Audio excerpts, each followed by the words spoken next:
Food is an essential part of our daily lives, but most people have a complicated relationship with what they eat and how they eat. So today we're talking to our 29ers about how they've come to love their bodies and make their relationships with food work for them. But it's important to remember that their relationships with food are very unique. So keep that in mind while watching the video. Hey guys, I'm Joe. I have a love, sometimes hate relationship with food. Sometimes I overdo it, sometimes I eat too much. I have the biggest sweet tooth out of anybody you've probably ever met, but I've definitely struggled with food at the same time. I like to eat a lot. I like to eat a lot. The kind of foods I'm consuming aren't the healthiest. And then I guess the way I'm consuming them also aren't the healthiest. About a year ago, I was pretty unhappy with my life situation on the whole. One kind of unexpected turning point in the whole process was a stranger on the street said, "Get out of here, chubby little bitch boy."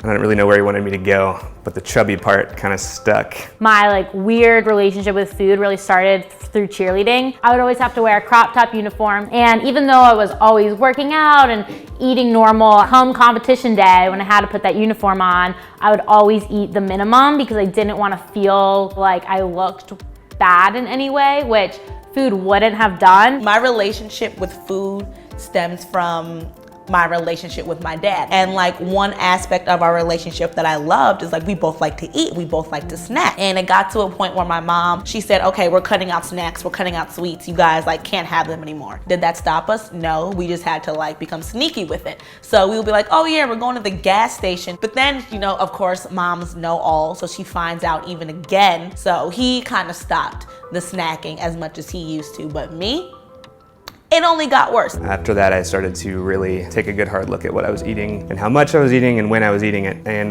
lost 20 pounds since then, which is kind of cool. It's reassuring. I thought food was bad for my body, but actually it was nourishing for my body. It was good for my body, and I needed it to survive, and I should never have had that crazy idea. I'm kind of in a place where I'm trying to find the right balance. It's just kind of finding a healthier alternative so I can have my cake and eat it too, but be healthy about it. It's important to know that restricting our diets against what our body is telling us can be just as harmful as binging junk food. I did ballet, and I would see ballerinas smoking cigarettes so they could suppress their appetite. Sadly, the media did influence me pretty heavily growing up. You're cool if you eat this and move this way. You're not cool if you eat this way and look that way. There's so many things in life that you can't control.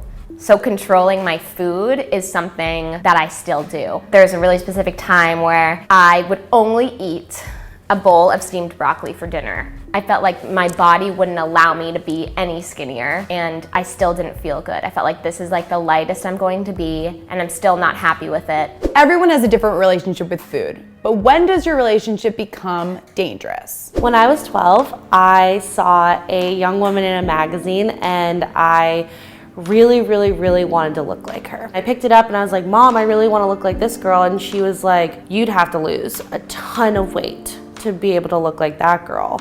I started looking at other magazines, and this girl was telling a story about her sister who had died. She was bulimic and she was making herself throw up. But my brain didn't even care that her sister died. All my brain heard was oh, her sister lost a ton of weight. I could do that.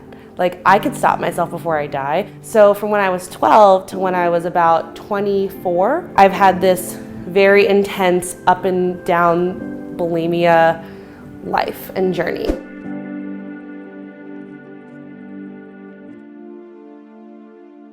That being said, these illnesses are treatable. So I'm 24, maybe 25, and I'm going to a figure drawing class. In comes this woman, the most beautiful plus-size woman I've ever seen in my entire life. She came up to me and she was like, hey, you would be great at this. And I was like, no, I'm too ugly and gross and too fat to do this. And she was like, people love to draw curves and people love to see curves, whether they're willing to admit it or not. But if you admit it to yourself, then everything will be great. She understood where I was in the world. I remember being like, what I am doing to myself is not a way to live, it is a way to die. And I am going to end up just like that girl in the magazine when I was 12. So I remember the next day, my goal is that I'm just gonna eat something and I'm not going to throw up. I didn't have a choice at that point. I was gonna die. We are here to tell you that you can overcome an eating disorder. At the end of the day, we think that all body types are beautiful. Lean into it, lean into your body, and be really proud of it. And confidence will take you further than any like single digit jean size you'll ever have.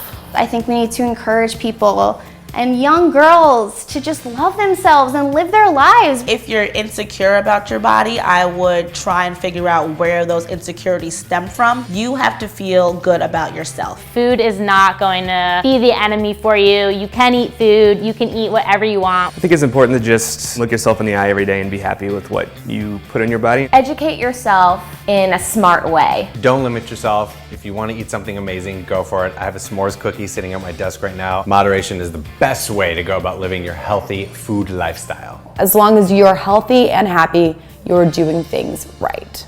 If you or a loved one might be suffering from an eating disorder, call the National Eating Disorders Association for confidential help at 1-800-931-2237.